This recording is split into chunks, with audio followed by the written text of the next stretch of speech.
안녕하세요, 최PD입니다. 이번 영상에서는 초등 입학 준비물에 대해서 이야기해 보려고 하는데요. 저도 처음에 잘 모르고 아무거나 샀다가 다시 사야 하는 경우가 있었기 때문에 미리 알고 준비하시면 좋을 것 같아서 이 영상을 찍게 되었습니다. 그럼 지금부터 하나하나 알려드릴게요. 첫 번째로 책가방인데요. 너무 무겁지 않아야 되지만 그렇다고 너무 얇거나 흐물거리는 것도 적합하지 않아요. 코로나 때문에 언제 원격 수업으로 전환될지 몰라서 매일 교과서를 가지고 다녀야 되는 경우가 있는데요.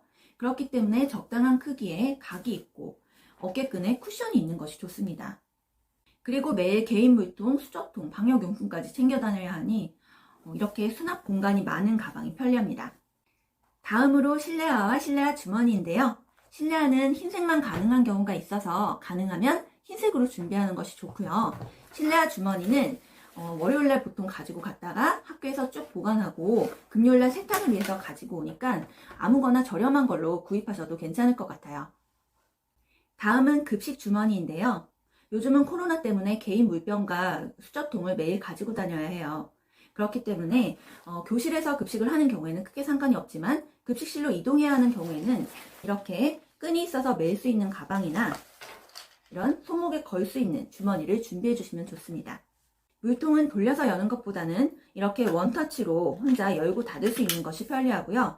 혹시 물이 셀 수도 있으니 이렇게 잠금 장치가 있는 것이 좋습니다. 다음으로 방역용품인데요. 매일 여분의 마스크와 작은 손소독제를 가지고 다니면서 사용해야 합니다. 그리고 학기 초에 물티슈를 가지고 오라고 하는데요. 이 정도 사이즈의 물티슈를 준비해서 학교에 비치해 놓고 사용하면 됩니다. 마지막으로 학용품에 대해서 설명드릴 텐데요. 학용품의 경우에는 학교에서 나눠주는 것도 있고 학교마다 차이가 있을 수 있으니 미리 구입하지 마시고 학교 입학 후에 학교의 안내에 따라서 준비하시면 될 것 같습니다. 먼저 떨어뜨려도 소리가 나지 않는 이런 가볍고 푹신푹신한 필통에 하루에 3자루에서 5자루 정도의 연필과 지우개, 자, 네임펜 등을 넣어서 가지고 다닙니다. 아이들이 스스로 채점할 시기가 되면 빨간 펜과 형광펜을 가지고 오라고 하기도 합니다. 필요에 따라서 이런 연필 그립이나 연필 캡을 사용하시는 것도 좋을 것 같습니다. 가위풀 테이프는 아이들이 사용하기 적당한 크기면 되는데요. 만들기 활동이 많아서 생각보다 자주 교체해줘야 하니 틈틈이 체크해 주셔야 합니다. 색연필과 사인펜 그리고 크레파스는 준비하라고 하거나 학교에서 나눠주는 경우도 있습니다. 하나하나 네임 스티커를 붙여서 다시 학교로 가져가면 됩니다.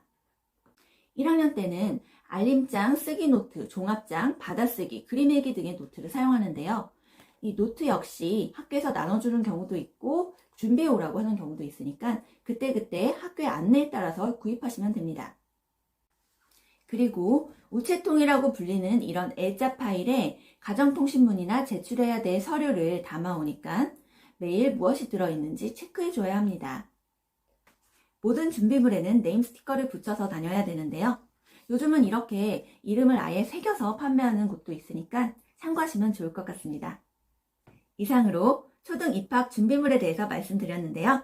영상이 도움이 되셨다면 구독과 좋아요 부탁드려요. 안녕히 계세요.